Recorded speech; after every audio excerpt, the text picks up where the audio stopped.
എല്ലാവർക്കും നമ്മൾ ഇന്ന് ആദ്യമായിട്ട് നമ്മൾ ചാനലിൽ വ്ളോഗ് ഇടാൻ പോവാണ്. മാത്രമല്ല നമ്മൾ കൊറോണയ്ക്ക് ശേഷം ആദ്യമായിട്ട് വെളിയിൽ ഇറങ്ങാൻ പോവാണ്. അപ്പോൾ നമുക്കൊരു എക്സൈറ്റ്മെന്റ് പെട്ടെന്ന് നമ്മൾ വെളിയിലേക്ക് പോകുമ്പോൾ കൊറോണയ്ക്ക് ശേഷം ആദ്യമായിട്ട് നമ്മളൊരു സ്ഥലത്ത് പോകുന്നു.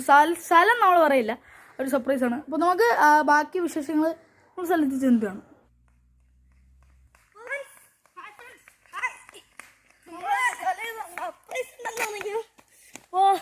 ഇതാണ് സർപ്രൈസ്. സ്ഥലം പേപ്പറാണ്.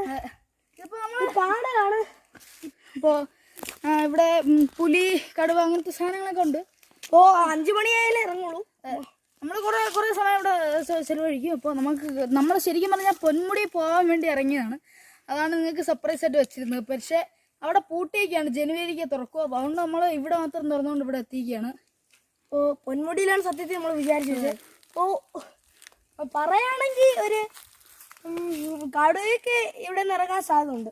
പക്ഷെ അത് ഇപ്പോഴൊന്നുമില്ല, ഇനി മുന്നോട്ട് പോകാനുള്ളതാണ്. അപ്പോൾ നമുക്ക് മുന്നോട്ട് പോയിട്ട് അവിടെ എത്തിയിട്ട് നമുക്ക് ഇപ്പൊ പകുതി ഭക്ഷണം കഴിക്കാനൊക്കെ ഉണ്ട്. ഭക്ഷണം ഉച്ചയായി, നമുക്ക് കഴിച്ചിട്ട് ഇടയ്ക്കിടയ്ക്ക് കാണാം. അതെ, കഴിച്ചിട്ടൊക്കെ കാണാം. അപ്പോൾ നമ്മുടെ അച്ഛനും അമ്മയെ കൊണ്ട് ഒറ്റയ്ക്കൊന്നും ഒരിക്കലും നമ്മൾ പോവില്ല. പോകുന്നുണ്ട്. കാടുണ്ടല്ലേ എന്ത് സുന്ദരമാണെന്നറിയാം. ഇവിടെ പല പല പൂക്കളൊക്കെ ഉണ്ട്.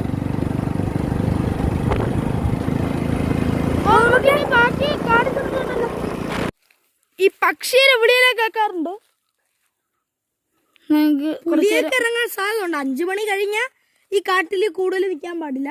പിന്നെ ഈ വേലയിട്ട് ചെയ്യുന്നുണ്ടോ, അത് ഇങ്ങോട്ട് മൃഗങ്ങളെ കടക്കാതിരിക്കാൻ വേണ്ടിയാണ് കെട്ടിക്കുന്നത്. മൃഗങ്ങൾക്ക് ഇങ്ങോട്ട് പ്രവേശനമില്ല. ഇലക്ട്രിക് വേലിയാണത്.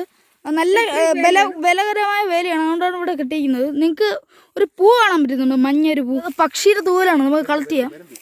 പരുന്തിന്റെ തൂവൽ കിട്ടിയത് നമുക്ക്. എന്ത് ഭംഗിയാ കാണാൻ. ഒരു തൂവൽ കിട്ടി. ഇവിടെ വന്നാൽ ഇങ്ങനത്തെ സംഭവങ്ങളൊക്കെ കളക്ട് ചെയ്യാം നമുക്ക്. കാട്ടിൽ പ്ലാസ്റ്റിക് എറിയുന്നത് നല്ലതല്ല. അവിടെ എല്ലായിടത്തും പ്ലാസ്റ്റിക് ആണ് എറിയുന്നത്. ഉണ്ടോ ഫ്രണ്ട്സ്, പേപ്പാറയുടെ ഒരു മേഘങ്ങളൊക്കെ വന്നിട്ടൊരു സ്വർഗം പോലെ മഞ്ഞ് മൂടിയിരിക്കുന്നുണ്ട്.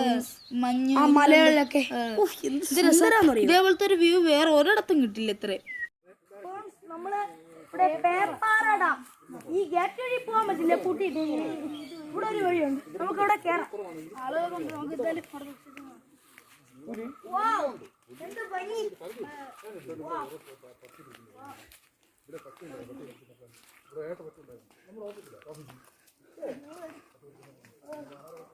ഫ്രണ്ട്സ്, അപ്പോ നല്ല സുന്ദരമായ സ്ഥലമാണ്. ഇത് വളരെ ആഴമുള്ള സ്ഥലമാണ്. വളരെ ആഴമുള്ള സ്ഥലമാണ്. ആഴവും നീളോ. അതെ, ഇവിടെയൊക്കെ ഇറങ്ങിയാൽ മുങ്ങിപ്പോ. ഇവിടെ ഒരു ബോട്ട് പാർക്ക് ചെയ്തിട്ടുണ്ട്. ബോട്ട് പാർക്ക് ഇപ്പൊ ഇറങ്ങുന്നില്ല. ലക്ഷദ്വീപ് പോലെ ഇത് കാണാൻ നല്ല ഭംഗിയാണ്. ഇങ്ങനെ അടുക്കളായിട്ട് 38 തുരുത്തുകളുണ്ട്. നല്ല തെളിഞ്ഞ ദിവസമൊക്കെ ആണെങ്കിൽ അവിടെ നിന്ന് വെള്ളച്ചാട്ടം നമുക്ക് വരുന്നതാണ്. ഇന്ന് എന്താ പോലെ വന്നില്ല. ഇവിടെ 5 മണി കഴിഞ്ഞാൽ മീൻ പിടിക്കാനും പിന്നെ ഇവിടെ ഇറങ്ങി നടക്കാനും ഒക്കെ അവകാശം ആദിവാസികൾക്കാണ്. പിന്നെ ഇവിടുത്തെ വിറകെടുക്കാനും ഇവിടുത്തെ കുളത്തിന്റെ അരികിൽ തന്നെ പോകാൻ അവകാശമുള്ള ആദിവാസികളാണ്. ഇവിടെ 5-6 മണിക്ക് ശേഷം കയറ്റി വിടുന്നത് ആദിവാസികൾ മാത്രമാണ്. വേറെ ആരും ഇവിടെ കിടക്കാൻ ശ്രമിക്കില്ല അവർ, ഫോറസ്റ്റുകാർ. അത് സ്ട്രിക്റ്റ് കാര്യമാണ്, നിങ്ങളിവിടെ ശ്രദ്ധിക്കുക. ഒന്നേ ഒരു ഉച്ചയ്ക്ക് അല്ലെങ്കിൽ രാവിലെയൊക്കെ വരിക. നമ്മൾ 5 മണിക്കപ്പുറം ഇവിടെ നിൽക്കാൻ പാടില്ല. എന്തായാലും വന്യമൃഗങ്ങൾ ഇറങ്ങും, നമുക്ക് ആകെ പ്രശ്നം ഉണ്ടാകും. വന്യമൃഗങ്ങൾ ഇറങ്ങിയാൽ പിന്നെ ഭയങ്കര പ്രശ്നമാണ്. രാത്രി കാട്ടുകൊണ്ട് ആന ഇറങ്ങില്ല.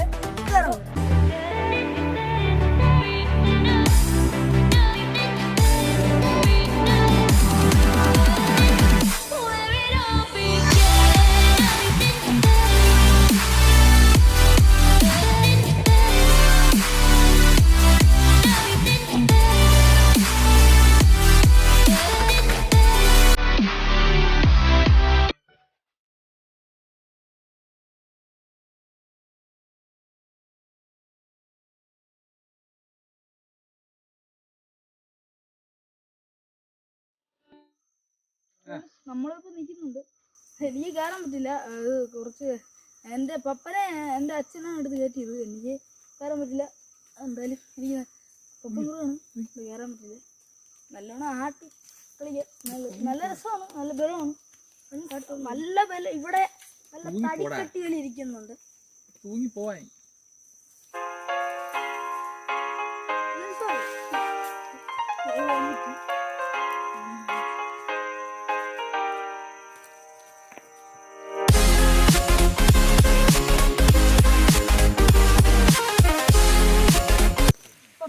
പേപ്പാറ ഡാമിന്റെ ഷട്ടറില് പേപ്പാറ ഡാം എത്തിക്കാണ്. ഇതുവരെ പേടിച്ചാണ് നടന്നു വന്ന. ആനയെ പേടിച്ചും കാട്ടുതിരെ പേടിച്ചും. പിന്നെ ഇവിടെ പ്രധാനമായിട്ട് ഇറങ്ങുന്ന മൃഗങ്ങളെ ഞാൻ പറഞ്ഞുതരാം. നിങ്ങൾ ഇങ്ങോട്ട് വന്ന വളരെ സൂക്ഷിക്കണം. ആന നിറഞ്ഞ സ്ഥലങ്ങളൊക്കെ ഉണ്ട്. അത് ആന ഇറക്കത്തിൽ നിരങ്ങിയാണ് വരുന്നത്. പലയിടത്തും നമ്മൾ ആനപ്പിണ്ടം കണ്ടു. അപ്പൊ ഇതാണ് ഷട്ടർ. 4 ഷട്ടർ ഉണ്ട്. നിങ്ങൾക്ക് കാണാം, 1 2 3 4 ഷട്ടർ. അതിന് ഒരു ഷട്ടറേ ഇപ്പൊ തുറക്കുന്നുള്ളൂ. അപ്പോൾ നല്ല മഴ വെള്ളം കെട്ടിയിരിക്കുമ്പോഴാണ് ഷട്ടർ എല്ലാം തുറക്കുന്നത്. ഈ ഓഫീസുണ്ട്, അത് KSEB ഓഫീസാണ്. ഇപ്പൊ KSEBക്കും വാട്ടർ അതോറിറ്റിക്കുമാണ് ഓഫീസുള്ളത്.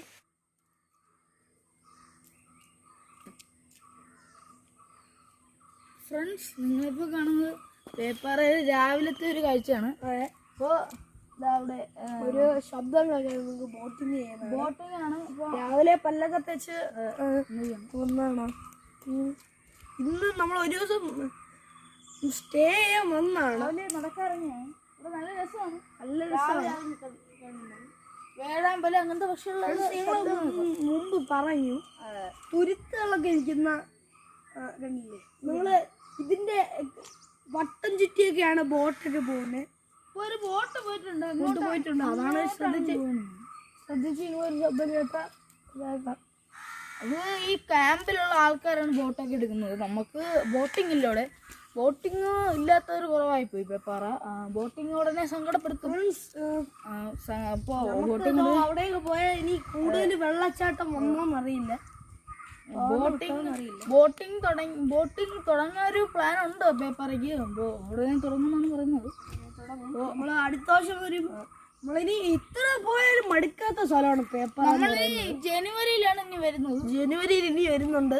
ഇവിടെ ബോട്ടിംഗ് രംഗത്തും കണ്ട് കൂടുതൽ സുഖകരമാക്കാൻ. അത് മഞ്ഞും ഒരു ബോട്ടിംഗ്. കാട്ടുപോത്തിന്റെ കുളമ്പിന്റെ കാൽപ്പാടാണ് നമ്മളിപ്പോൾ കാണുന്നത്. വളരെ അത്ഭുതമായ ഒരു കാഴ്ചയാണ്. അപകടകരമായ കാഴ്ചയാണ്. ഇവിടുന്ന് കാട്ടുപോത്ത് കടന്നു വരാൻ സാധ്യതയുണ്ട്. ഇവിടെയൊക്കെ കാട്ടുപോത്താണ്.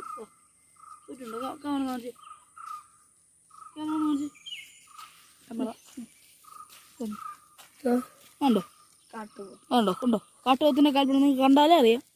കണ്ടോ കാട്ടുപോത്ത് ഇങ്ങനെ കുതിച്ച് ചവിട്ടിയിട്ട് പോകുന്നതാണ്. ഓടിപ്പോയതാണ്. അപ്പൊ ഞാൻ ചവിട്ടിയാലൊന്നും ഇത്രയും കുഴിയൊന്നും ഇല്ല. ഞാൻ നിങ്ങൾക്ക് എക്സാമ്പിൾ മനസ്സിലായി. ഇവിടെ വന്യമൃഗ സങ്കേതമാണ്. ഇവിടെ പേപ്പാറ വന്യജീവി സങ്കേതമാണ്. ഇവിടെ നിന്ന് കാട്ടുപോത്തൊക്കെ ഇറങ്ങിയൊരു സാധ്യത ഉണ്ട്. ഒന്നും പറയാൻ പറ്റില്ല. ഇവിടെ എപ്പോഴും കാട്ടുപോത്ത് നിൽക്കുന്ന ഒരു പ്ലേസ് ആണ്. അപ്പോൾ ആനയും ചിലപ്പോൾ അങ്ങനെ ഇറങ്ങാറില്ല. എന്നാലും ആന ഇറങ്ങുന്ന സ്ഥലം ഞാൻ കാണിച്ചു തരാം. ഡാമിലോട്ട് നിങ്ങൾ കണ്ടല്ലോ. ഡാം നിങ്ങൾ കണ്ടല്ലോ. ഇതോ അങ്ങ് കാണുന്ന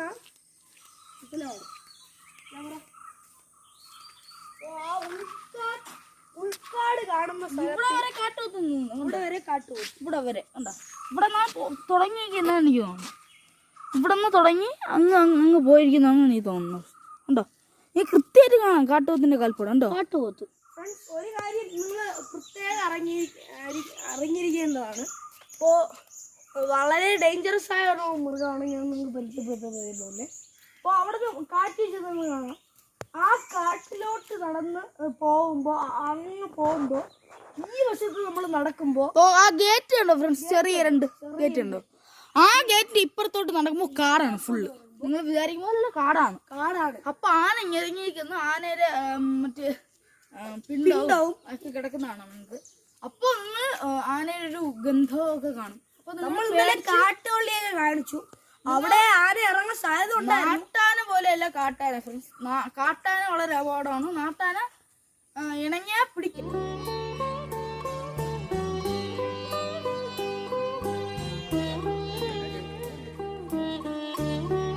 ഈ ജലാശയത്തിൽ നമ്മൾ ഇറങ്ങി നിൽക്കുകയാണ്.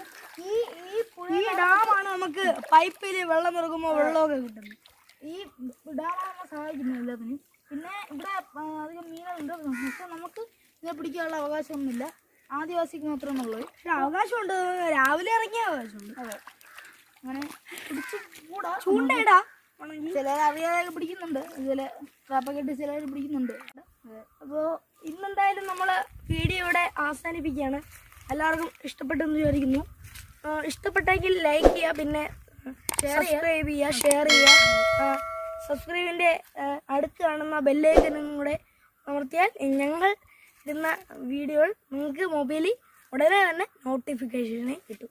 അപ്പോൾ ഇന്നത്തെ വീഡിയോ ഇവിടെ അവസാനിക്കുകയാണ്. അപ്പോൾ അടുത്ത വീഡിയോ കാണുന്നവരെ SP Bro signing out.